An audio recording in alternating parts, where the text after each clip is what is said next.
for your heart, healing for your home. The Redeemed Marriage Podcast. Hello, folks. Welcome back to the Redeemed Marriage Podcast. We are so glad that you've joined us today. I'm Rusty. She's Heather. We're the Bryants. We are the Redeemed Marriage, and we're glad to be back with you today. If you are not familiar with us and know all of the different ways that you can be a part of our ministry, one of the things that we want to highlight and tell you about is that we are also on YouTube. So if you normally listen to this through Apple Podcasts, Spotify, whatever you use to listen to audio podcasts, we also have a video version. And so if you want to look at us and see what we look like while we're talking, feel free to jump over there, The Redeemed Marriage. That's our YouTube channel, and we'd love for you to subscribe to us. We have a couple of people that say they sit down with their cup of coffee and they just pretend we're having coffee with them. So if that's you, hey, cheers. There's our coffee. From the non-coffee drinker that you are. That's right. But we're also working on some things up here in our studio to where we're going to hopefully enhance our YouTube recording and our production of that here in the next few weeks maybe. Yeah. So keep an eye on that. Let's jump into today's question. Yeah. We are in Summer Short Series, and we're answering listener questions. And so we got a great one in for today. We want to share that with you guys. All right. The question says, what are some of the little things people did for you that made a big difference during your marriage crisis? Okay, so this one I think is it's really important because this is going to put more of a positive spin, obviously, and share some small things, some little things that people did that really helped and encouraged us. Because I know that when we look back on our story, it's easy for us to point and pull out, the negative things that were going on during, and you guys have heard us, if you've listened to us before, you've heard us talk about some of the things that were really hard.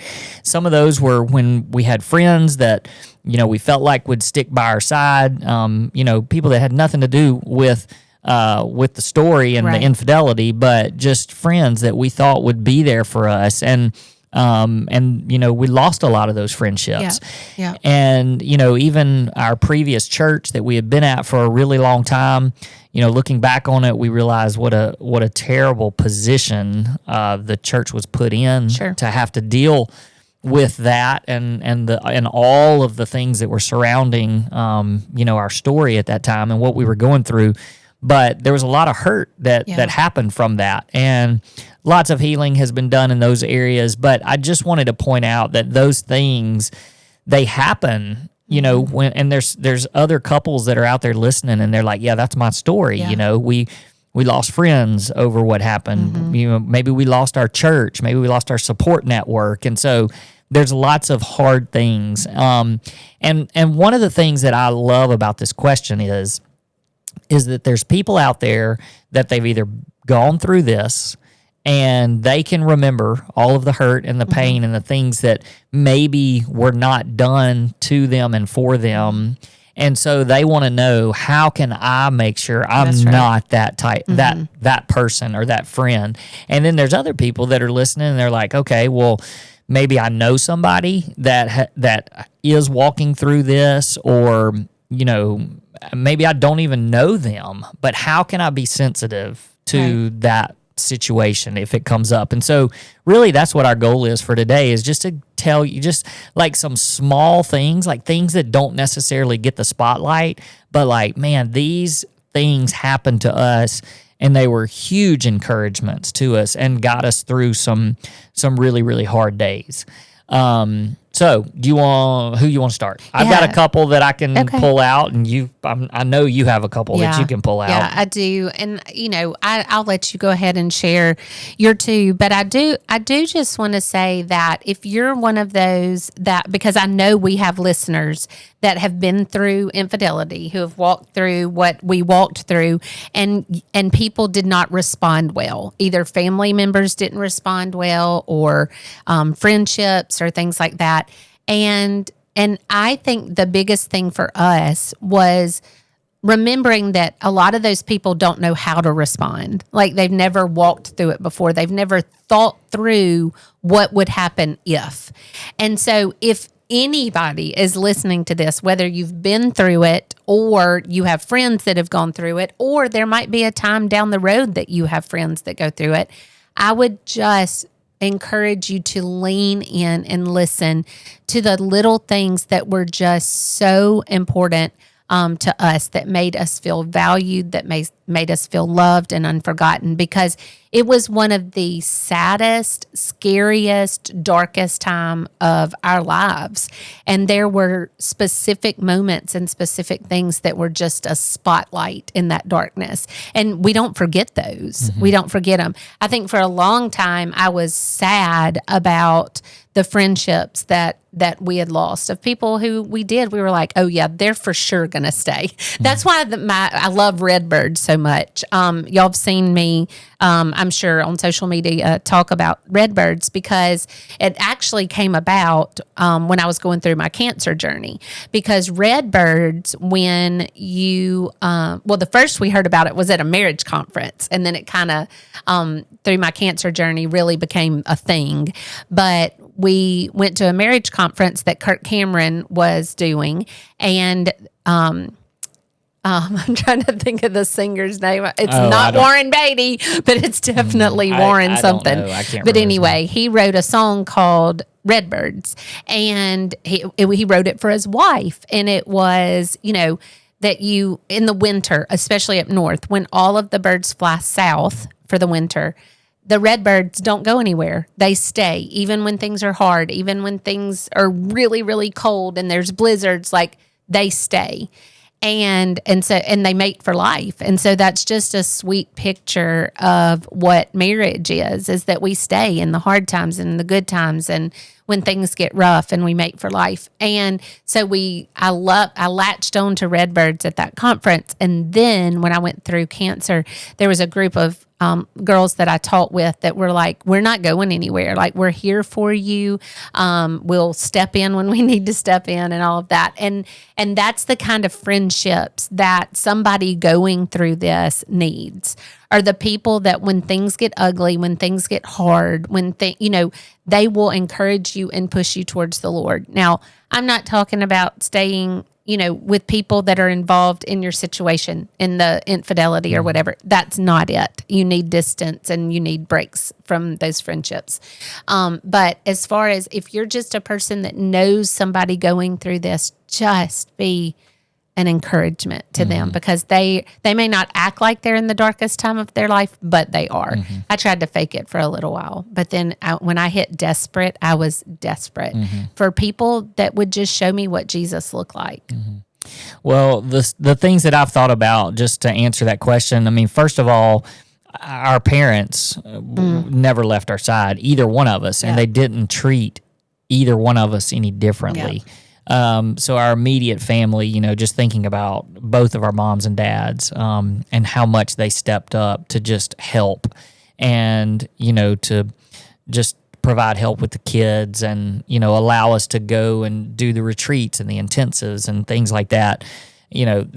Such a huge help. But then, some of the smaller things that I thought about, I had a couple of friends that really became mentors during that time, and would invite me to lunch very regularly just to check in on me.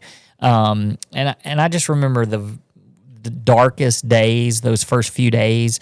And one of my very best friends, that had been a friend since high school, made a pretty long journey down just to sit with me. And I remember just sitting in a restaurant, like we were like, let's get out of Clinton. And I mean, he didn't try to fix anything or give me advice. He just sat there and was present. And I just, that's such a crucial thing, is just to be present. That's Don't try to give advice, because chances are you have no idea how to, what they're going through. Like, why would you even try to give advice? It's just the encouragement and the presence and being there. And so that was a big one for me. And then, I remember specifically, this was kind of cool. We had some friends that had been lifelong friends, but also college friends. And it was a couple friend of ours. And I just remember them calling us, just I mean, this was only several weeks into this, and inviting us to dinner. And not, I mean, y'all are probably going, oh yeah, whatever. But it was specifically, we don't want to talk about it. It was almost like, we just want you guys to feel valued. And they took us to what A really nice what we restaurant. believe is probably the nicest restaurant anywhere in our area. Very expensive. You know, we go there once every couple of years. I mean, but I mean, we love the place. But you know, they took us, and it just reminded us that we still had value. Right. And the way they did that, you know, because we were able to get dressed up and, you know, go out for a nice meal, and we didn't talk about the things that we were literally talking about all day, every day. It was just, we just want to show you guys that you're still important and you still have value and worth. And so those were a couple of things that stuck out to me. And so maybe, like I said, for those of you that are listening and you're just like, what can we do? You know, maybe those are some things. It's just your presence, and you don't have to, I've got all the answers for you. Come to me and let's talk. It's more of just, hey, I still love you. Like, you still are important. You still have value, and I'm here for you. Yeah. What can I do to help? Do you need me to help with the kids? Do you need me to take this load off your plate? Can I do something? You know, those are the things that were really valuable. Yeah. And, you know, those are some of the things, like, God tells us that we're supposed to treat other people the way we want to be treated. And then also, like, that's how Jesus himself would do. He would still love and still extend grace and just encouragement. So I do remember those friends doing that, and it was such a special thing for us, like, just to feel loved when everybody else was staring. And I also remember that they didn't just invite us to their house for dinner under a roof. It was, let's go to dinner in public, and we're not afraid to be seen with you. And I think there were a lot of people that didn't want to be seen with us, especially sitting at a dinner table. And so I can just remember how special that was to me, because I felt that there were a lot of people who were embarrassed to be associated with us. And I think that's what was so special about our parents too. And, you know, as parents, we can look at that and go, yeah, it's what parents do. We love you through anything. But just to be like, we're not ashamed that you're my child. I mean, y'all are our children, that we'll do this with you. So, just to have that attitude and a Christ-like spirit. I have two as well that are just, I mean, when I look back, they are like the pillars of that time, of what meant a lot to me, and also what changed direction for us in our hope journey of, we can do this. And I've shared these before. If you've listened to every podcast we've ever done, you've probably heard these before, and that's okay. It's a sweet reminder. We were still at our previous church. I've said before that my dad was a minister of music at our previous church, and he had been there for 36 years, and I'd been there for 36 years too. And he had 6 more months before he retired when all of this happened. He had already announced it that he was retiring, but he had 6 more months. And so Rusty and I made the decision to stay at our previous church until he retired. It was just real important to me because I wanted to support him because he had supported us. And so we were at the church. It had been, I would say, 2 to 3 weeks after. And I was sitting, our previous church had a balcony that came down to the floor. So like it was a top and then the sides came down to the floor. And I was sitting on like the 5th row of the side balcony. And my mom and dad were, of course, on stage because my mom played the piano. My dad was leading music. My sister was up there as well. And then you were up on the stage. No, you weren't up on the stage yet, but when they dismissed the children to go to children's church, you went with them.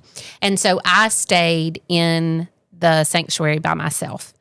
And I mean, the enemy was having a field day with my mind during that time because it was like, yeah, you're alone.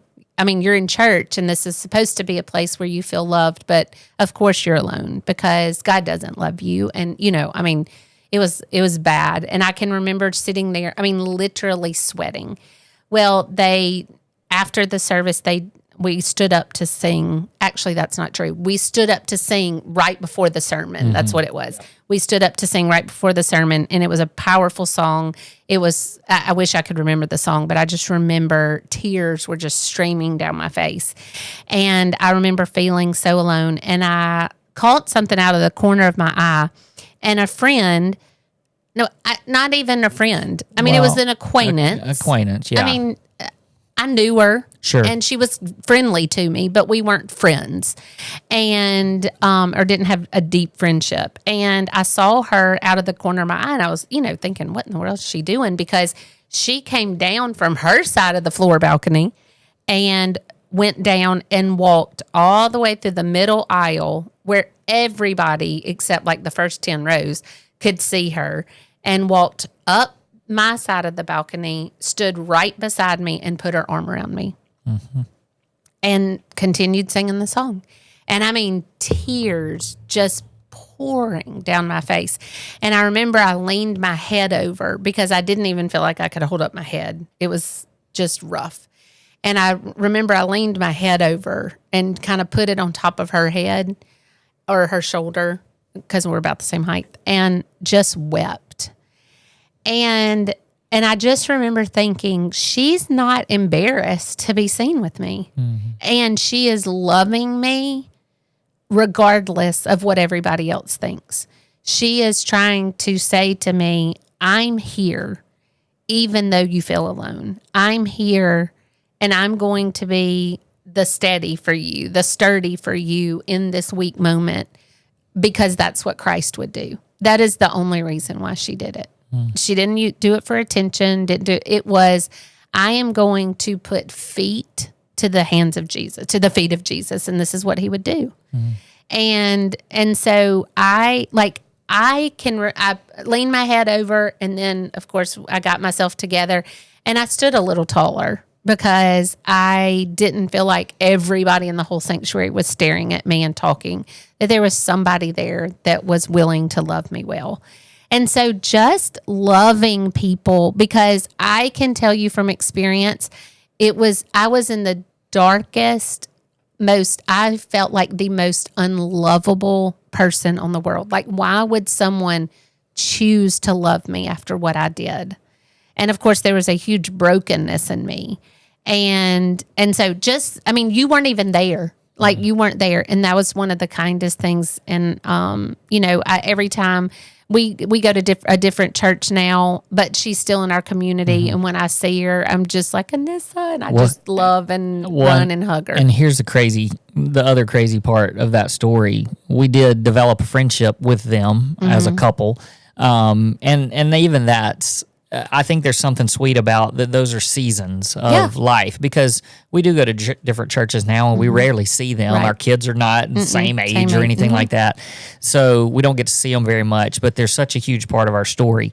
And not only that, this is, most people don't even know this, but we talk a lot about how our marriage ministry formed and how it got started. And about, I would say, probably 5 years after we had healed, we've mentioned this before, so this is kind of the story that put all this together. We had 4 different couples. None of them even knew each other. I mean, a couple of them may have known each other. Like acquaintances. But they all went to different churches, and this was one of the couples, and they came to us and said, hey, we would love for you guys to just share, your journey, and basically share what you've learned, through your marriage crisis. Not because not that we have anything like that in our story, but we just want to know, how do we become how do we strengthen our marriage? Yeah.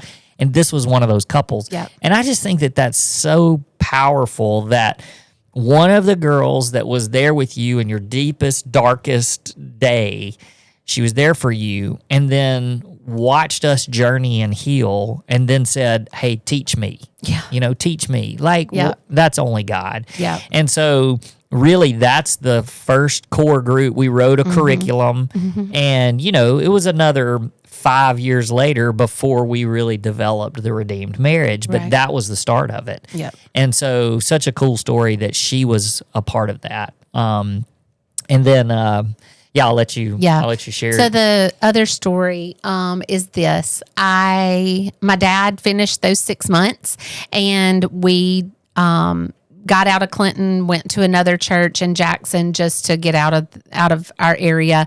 And then we went to go watch a Bria player get baptized at another church in Clinton. And we had never been there before.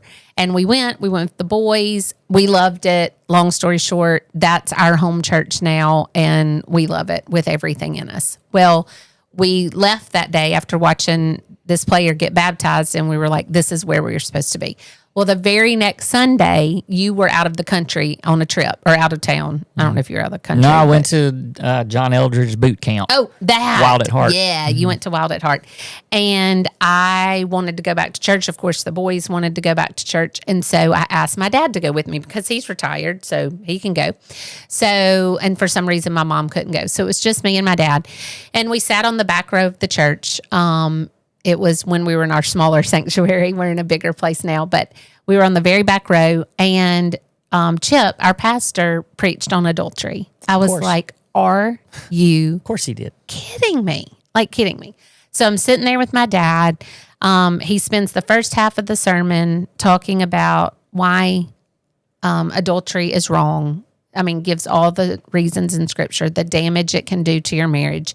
But then spent the second 15 minutes or so talking about the redemption of God and how you can be restored. And I mean, this was early. This was early on. It was, it was definitely within the first 6 months. And Yeah. because we didn't go to that other church for a full 6 months. Yeah. So 4 or 5 months later, I guess. And it doesn't matter. And I'm sitting here thinking. No, it was actually really close to a year. Okay. It was really close to a year, but we were just in a new setting, in a new season. Oh, that's right, and because we went that's 6 right. months back to you're right. So definitely within a year. Okay. So why do I ever doubt you? You're always right. Okay, so definitely Y'all hear less that? than a Everybody year. heard that, right? Everybody, can you say that? Repeat. Let me rewind. And record. Okay, so definitely within the first year. And so the second half was spent on redemption and restoration. And I remember the service coming to a close. They did a, response song. And at our church, we have prayer counselors at the front, and you can go down and pray with somebody at the front. And it's not your typical Southern Baptist church where you go down and, join the church or become a Christian. You can just go down to the altar and pray, or you can just say, I need you to pray for me. And so don't worry, I did not do that. I did not walk down in front of the whole church and the sermon about adultery, but I sobbed through it. I mean, just sobbed. And my dad had his arm around me, and it was intense. Well, at the very end of the service, I'm like, get me out of here. Let's go get the boys and get out of here. And I'm trying to make my way out, and it's super crowded.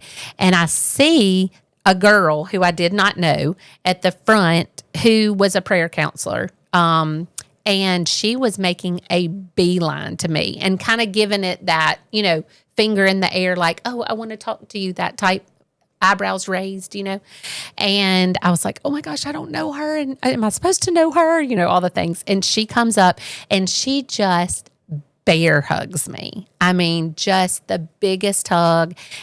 And I just lost it. I started crying. And she looked back, she pulled back and had her arms on my shoulders / arms and says, I don't know who you are. And I don't know what you've done, but you're welcome here and you are loved. And that was such a powerful moment for me because I felt seen. I felt valued. I felt welcome. And at that time, we had just spent 6 months in a church where I didn't feel welcome and felt judged all the time. And so it was so refreshing to be in a church and and hear you're loved and you're welcome here. And I mean, okay, so her name was Jess. And Yeah, say her name because I'm about to talk about her. okay, Jess Followell is who this is. Sorry, Jess, if you didn't want your name on the podcast. And when I tell you, like, she has become one of my dearest friends. And that was what? 14 years ago, 13, 14 years ago. And she is one of my dearest friends. And because she saw me, and she didn't see me as broken, she saw me as someone in need of a savior. I mean, she looked at me and saw brokenness and was like, I have something to offer her. And it's not friendship. It's not anything. It's nothing but Jesus. I can offer you Jesus and for you to know that you're welcome in this place. And so needless to say, we were like, I mean, we already felt like that's where we were supposed to go, but this was just icing on the cake. And I was like, I'm never leaving this place. Like, it was just a powerful experience. So I think an important part of answering this question is to see how some of these little small things, what they turned into. And so I mentioned that other couple that came to us and said, hey, we want to, have you ever thought of a small group and let's learn something? And curriculum. Yeah. And so they, literally are the ones that helped us to birth the Redeemed Marriage. Yep. And then I know we don't usually mention names on here, but it's fine because Jess and Robbie Followell, they've become great friends of ours. And I know they don't mind because they actually are on our Redeemed Marriage board. And like what a testimony that 14 years ago, the girl that reached out to you that did not know you at all. And then we developed a friendship with them. And so crazy enough, when we started the Redeemed Marriage several years ago, like officially, somebody stepped up and said, hey, how are y'all going to run this? And we're like, we don't know. We're just sharing our hope, sharing a hope and testimony and all that. And they said, you really should start an organization, which I already have one. But somebody gave us the money and said, y'all go and start a nonprofit and start your ministry and do all that. And so we did. And one of the things that you had to do was you had to have a board. Yeah. And like so four members. Yeah. So we knew that we wanted couples because it was a thing. And so we asked Robbie and Jess to be a part of that. And so after much prayer and consideration, we asked them. Yeah. But they didn't hesitate. Yeah. And so anyway, I think that that's such an important part of the story because you just don't know the impact that you're going to have on somebody when you show Jesus. You just respond the way Jesus would. And you look back at that and it was it seems like a small thing, like just, oh, I see somebody crying, let me go tell them that I love them. And then here we are 15 years later and, the friendship and not just that, but the support that they give, and just being a part of the Redeemed Marriage.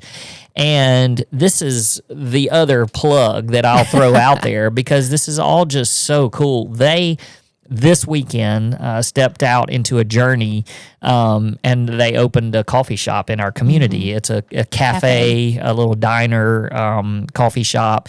It's amazing. It's called Salus Market, and it's going to be incredible for our little community. So if you ever come through to visit us, stop at Salus. If you are in our community, go there right now. Go. Well, not today. Not right. Well, they're not open on Monday. They're not open on Sundays and Mondays right now, but it's amazing. And we were able to go to the invite the other day, and then we went back. We've already been multiple times.